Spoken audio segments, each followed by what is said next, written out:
India and Russia, a relationship that began in the fires of the Cold War and is now being rewritten in one of the most turbulent global environments we've seen in decades.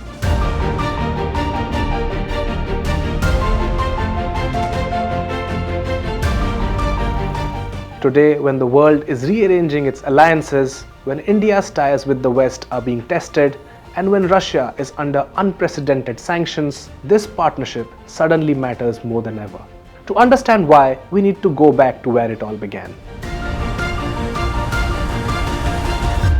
In the 1950s and 60s, India declared itself non-aligned, but reality was more complicated. India needed defense support, diplomatic backing, and space to grow.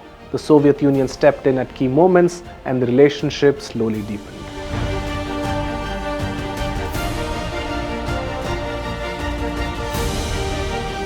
Then came 1971. At a time when India faced enormous strategic pressure, the Soviet Union stood firmly by New Delhi. That moment changed the relationship permanently. India realized it had a dependable partner, and Moscow saw India as a stable ally in Asia. From there, the bond accelerated.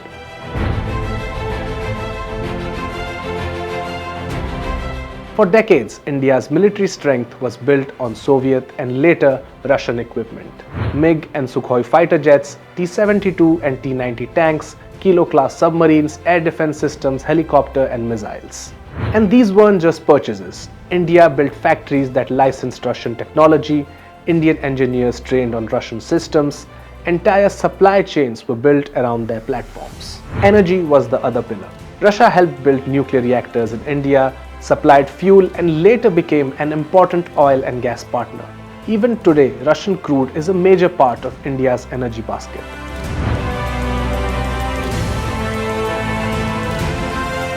When the Soviet Union collapsed in 1991, the relationship entered a confusing phase. Russia was weak, India began looking to diversify, especially towards Western suppliers. But by the early 2000s, both countries realized that they still needed each other. The partnership evolved, not ideological anymore, but strategic, practical, mutually beneficial. Annual summits were established, defense ties were modernized, energy cooperation grew. Joint projects like the BrahMos missile symbolized a new era, not just buying equipment, but building it together. In the last decade, major deals like the S-400 air defense system kept Russia central to India's military planning. Submarine programs, missile upgrades, spare part dependencies, these kept the two countries intertwined.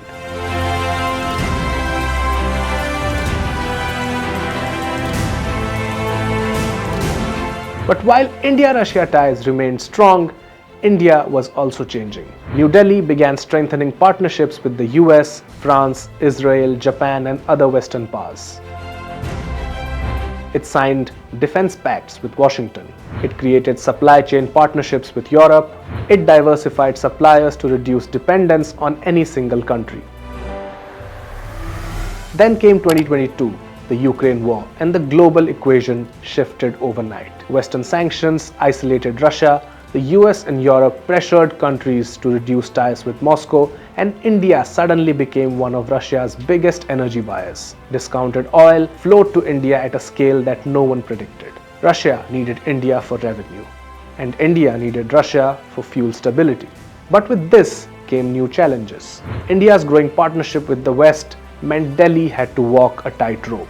Washington wanted India to distance itself from Russia. Europe watched India's oil imports closely, and at the same time, India needed uninterrupted Russian spare parts and equipments for its armed forces. This is where strategic autonomy became more than just a slogan. India maintained deeper defense ties with Russia while simultaneously expanding cooperation with the West.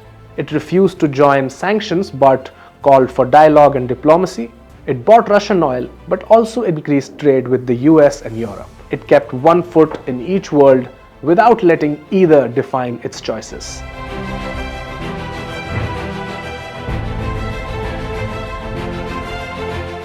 And in this new global balance, India-Russia ties matter for three fundamental reasons.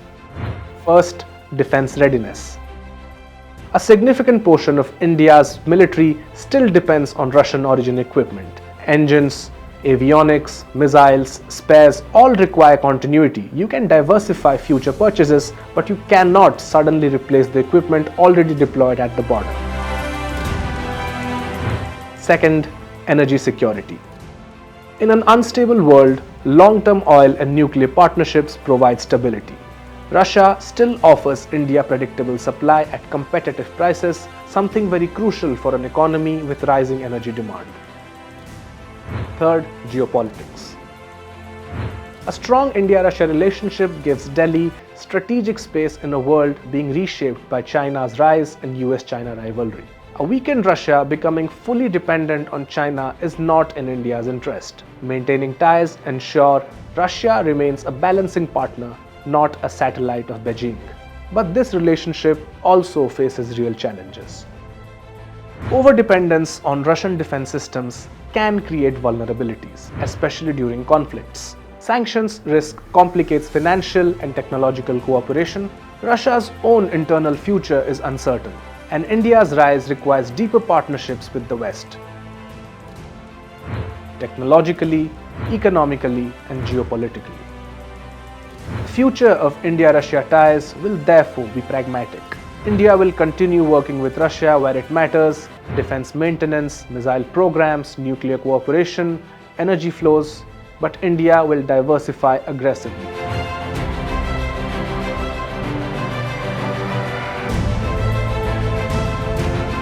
Buying Rafales from France, drones from the US, systems from Israel, and building more at home under Make in India.